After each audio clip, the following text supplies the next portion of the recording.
ginagawa mo? Bukang eh. Anong ginagawa mo, Foreman? Yun na. Oh, wow! Diba, Foreman, sinunod na rin natin yung mga sinasabi nila. Mia, lagyan mo yan ng, ng protection. Kasi kahoy yan, matatangtang yan. Mia, lagyan mo yan ng tiles. Ayan na po, guys. Tingnan mo yung ginagawa ni Foreman. Kasi yan po yung nararapat para hindi po masira yung gemili na natin na kahoy. Diba guys, ang ganda po ng ginagawa ng Foreman. At ang kinuha natin na is light colored ang tiles na kinuha natin. Diba hanggang dito ba Foreman lalagyan mo? Wow, ang galing mo talaga ni Foreman. Salamat sa grinder.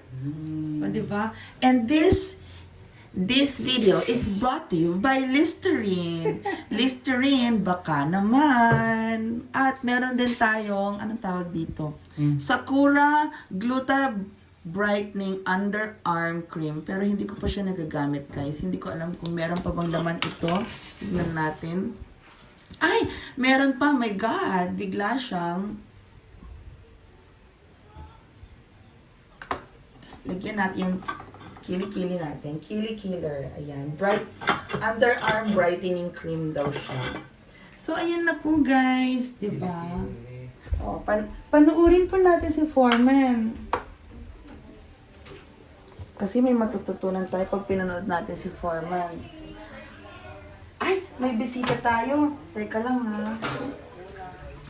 Balik na. Ano yun, nag-vlog na siya. Naundan ka. Ayan. Hi, Beshi! Come in! Come inside. Dito muna tayo sa loob kasi busy dyan si Foreman at saka Nagdala kami ng lulutuin. Hala, may lulutuin tayo. Dali. Halina. Come, Wow! come inside. Bahala kayo dyan. Ang ganda na ng ano mo. Ayan. Oo. Ayan, tinatapos kasi ni Foreman yung paggawa niya ng tiles. Huwag na. Come on lang. Make yourself comfortable. Nonon. And si Nonon bukang. Ayan na, guys.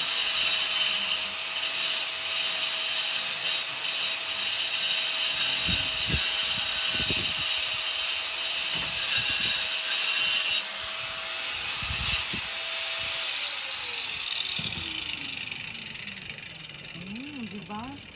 Ang ganda ng stone cutter natin. Kinating na bakal. Opo, kinating natin yung bakal. Nakalag.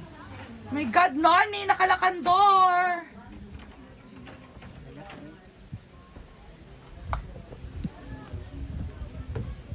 O, diba? Very useful naman po yung atop natin. Kahit ganyan, 180 pesos only. Diba? Wala pa kasi tayong budget para sa ating atop. Kaya ganyan lang po yan muna, okay? Kung gusto niyo pong may mangyari, feel free to please send Mia Kaloka extra budget. Diba? Ang ganda po ng yan po yung helpful na, yan ang tulong na rin ng atop na ito kasi pag walang araw, ayan, diba? Ang init ng araw, diba? May sunshade tayo. Kaya habang nagtatrabaho si Foreman, komportable naman po siya na makakapagtrabaho kasi yan po yung purpose din ng sunshade kaya binili ko.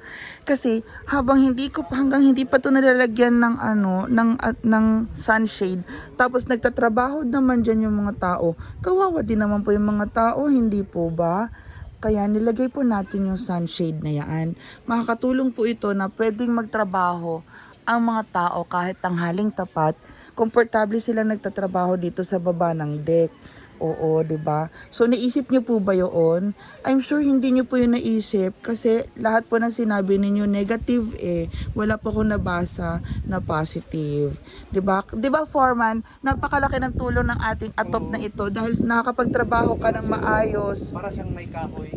Oo, yung nakakapagtrabaho ng maayos na hindi ka naiinitan, komportable kang nakakapagtrabaho. Kasi yan dito po ka po nag-grinder hindi ka pwedeng mag-grinder sa loob na lahat, alikabok na naman. Opo, ganyan lang po yan mga guys, okay? So this is also the purpose. Hindi naman aesthetic ang purpose po nito. Ang purpose po talaga ng atop na ito is very useful to give comfortable working condition, hindi tapat sa araw, o 'di ba?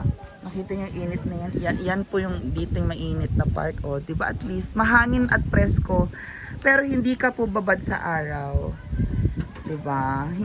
Hindi masa-sunburn ang ating foreman. Kaya po yun po ang presko today, Fern. I really love it. Para ang sarap dito mag-shamgyupsal. 'Di ba? So let's go. Tignan na po natin if finality. Welcome kay Ivy and Ang hug. ganda ng ano mo. Ano? Hindi namin alam paano i-open. Ito na lang. Nagalit-galit. Yung ignorant. Oo. Go. Pag ano siya, gusto mo siya i-rinse. Oh, ganun mo lang siya. Oh, diba? So, ayan po guys. Welcome kay Ivy Hello. at saka kay Joan. Janelle. Janelle. Pagluto Janelle! This is my favorite Pagluto kami ng name. lunch. Sinamot mo dili guys. I love it. Go! So, masarap ang ulamin natin for matitikman natin ang luto ni Janelle and Miss Ivy Vlogs. Simple Amore. Yay! Oh my God. So, ayan na guys, di ba? Yung tama, yung glue na ano, kasi matibay pala yung glue na yun. Hindi na namin matanggal ni Foreman ito. Okay lang naman Foreman, kaysa na may matangtang.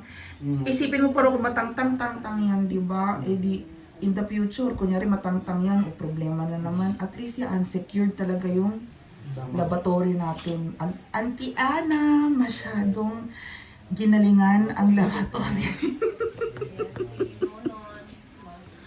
Magandang matibay siya, Foreman. Hindi mausog talaga yan. Kaya ako, ba't hindi to matangtang kasi? Hindi na umurong. Permanent fixture pala yun sa Gemelina. Ang galing talaga ng ano, binili nating glue. Kaya guys, imagine that, di ba? Hey, what you're gonna cook today? Ginataang tulingan. Oh, wow. You like ginataang tulingan? I know, I love that. What? Oh, you have pure coconut. My God, very nice. Oh, di ba? Kasi sila noon kanina kumain pang pansit canton pala yun. Kumain kayong pansit canton? Itong mga bukang ni mga bisita. Huh? Ban. At teka, buksan natin electric fan natin. Yung mga bukang ni mo galit sa gabugo katong mampasod. Pabugas din ako sa plato. Ano na naggae kay. Oh, 'di ba? Yan ang ganda ng Tracy.